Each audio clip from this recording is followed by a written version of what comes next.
So ito guys, sasagutin natin yung mga tanong dito sa ating mini billiard table. So yung huling video natin dito is more than 2 years na nung na-review natin ito.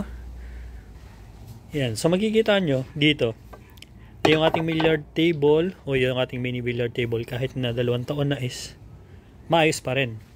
Kasi hindi ko naman siya masyadong ginagamit. Ginagamit lang to pag nandito yung pamangkin. Siguro mga 1 beses or 2 beses lang sa loob ng 1 buwan siya ginagamit. Kaya maayos pa siya. Mga tako, ayos pa. Yung tapete niya, okay pa rin. So wala pa talaga siyang damage kahit na to. Kanya mga leather. Maayos na maayos pa siya.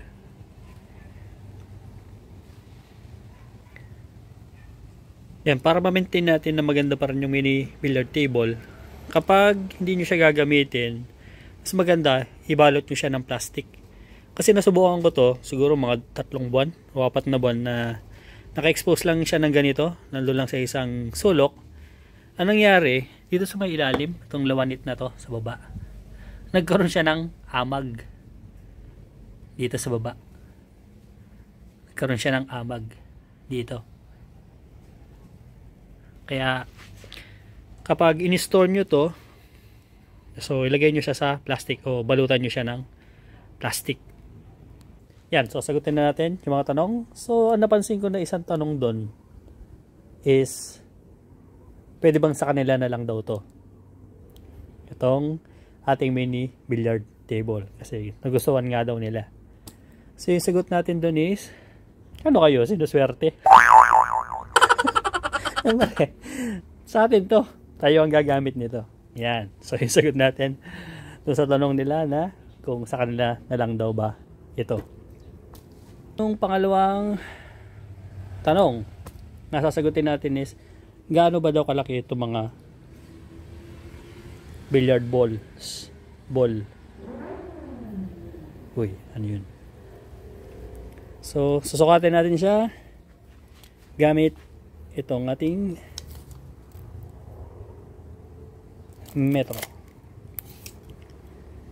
Okay, yung diameter niya is nasa 1 1/4, 1 1/4 inches, or nasa mga 32 cm. Yan. So yung diameter ng ating mini billiard table is 1 1/4 inches or 32 mm. Then pangatlo pala na tanong nila is, gaano kahaba itong tako. Ano ba sa English ng tako? Basta itong tako. Yun. So nasa 91 or 3 feet. Yan. 91 cm or 3 feet. So 3 feet lang yung haba nitong ating tako. Then ang tanong na, so yung pangapat na tanong is yung dimension nitong ating mini billiard table. So dito muna tayo sa width. Yung lapad is nasa, tinamaan natin yung camera. Yan, nasa halos 20 inches. Yan, nasa 20 inches. Halos nasa mga 55. Hindi pala, 58. Kulang na siya sa 51. Sakto siyang 20 inches eh. Ito. 20 inches kasi nasa taas. Ito. 20 inches. Then, nasa mga 58 centimeter yung kanyang width. Then yung kanyang length naman o yung haba is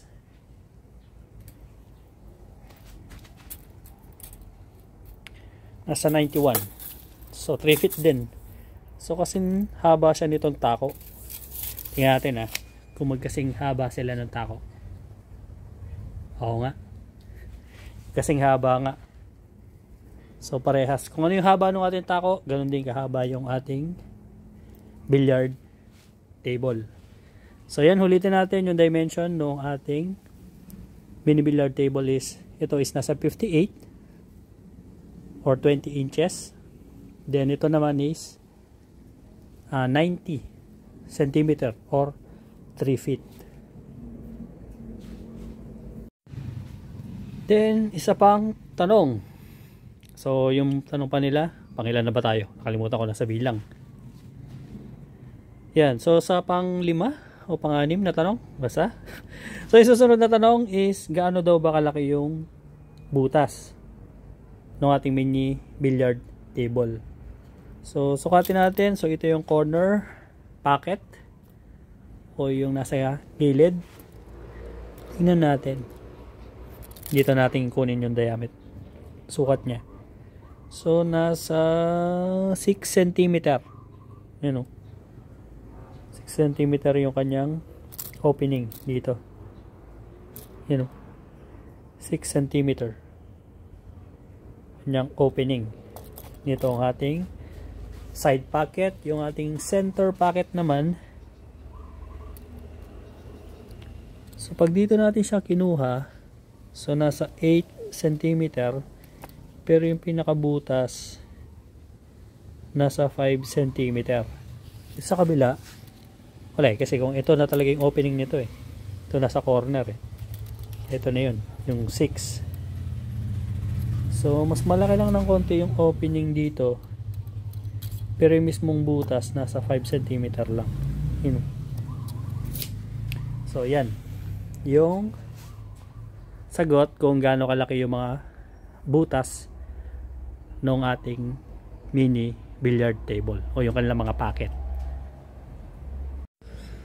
So yung susunod na tanong ni dito is, kaya ba daw natin gamitin yung ginagawa natin sa mga typical o sa standard na billiard table, yung mga tricks katulad ng mga pektos, stop ball, yung follow, nakalimutan ko anong tawag nila doon, yung sumusunod yung pamato doon sa tinira mo o pepektosan mo pag linagay mo yung cue o tinira mo yung cue sa gilid, babanda siya ng konti. So yung mga ganun, so papakita ko sa inyo na hindi sila pwede. Yan, so mahirap gumawa ng trick dito hindi natin sila magawa kasi nga, dahil nga siguro sa malaki yung ito. May isa nagsabi kasi na kung pwede daw bang bawasan to. Tingin ko pwede naman. Siguro. Pwede naman siguro bawasan. Para lumiit. At siguro pwede natin. Pero ayokong gawin kasi masisira kasi yung tako Lalo kung di rin magagawa yun. So, sayang. So, typical naman kasi talaga yung billiard table na to is para talaga sa mga bata, hindi sa professional. Kasi pag professional, yun nga, ginagawa natin yung mga pektos sa mga standard billiard table. Pero dito kasi hindi. Pero ito pala, isa rin pala sa tanong nila kung gaano daw ba kalaki yung itong tip nitong tako. So sukatin natin. Yan. So makikita nyo halos 1 cm yung yan. So ito yung diameter ng ating tako, which is halos nasa 1 cm. Yan, 1 cm yung diameter ng ating tako. 1 cm. So titirahin ko siya sa baba yung ating cue ball. So may stop ball naman kahit na paano. Yan natin ulit. So, try natin siya sa baba. Yun, pasok. Ating cue ball. So mukhang kaya naman. So try natin ulit siya sa baba. So, may stop ball siya kahit na paano. Kasi pag regular na tira, sa gitna natin siya titirahin. Sa gitna. So, sumusunod siya. Ayun, pag tinira natin siya sa baba, Yun, nag-stop ball naman. Kaya naman yung stop ball kahit na paano. Ngayon yung pektos. Pektosan natin ng konti. Titry natin siya konti sa gilid. Yan, medyo may konti.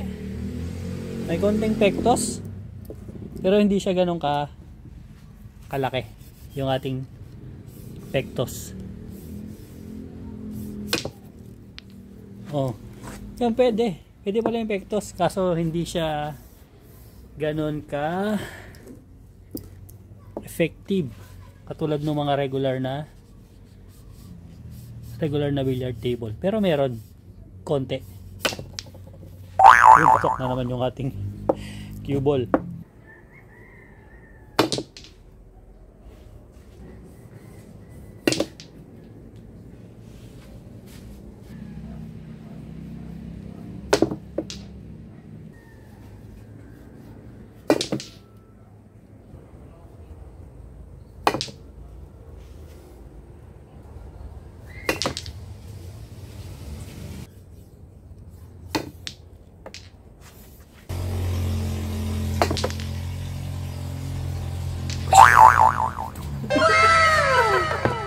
Finish!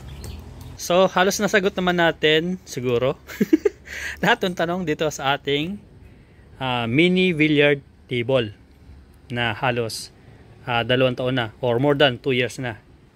Ito tong billiard table na pampalipas oras talaga, lalo na kung meron ka mga pamangkin na bata. Yan, mag-i-enjoy talaga sila o mag-i-enjoy talaga sila dito. So yun guys, para sa video na to. So kung nagustuhan nyo yung video, please subscribe and like dito sa ating video. And thank you guys for watching. Until the next video.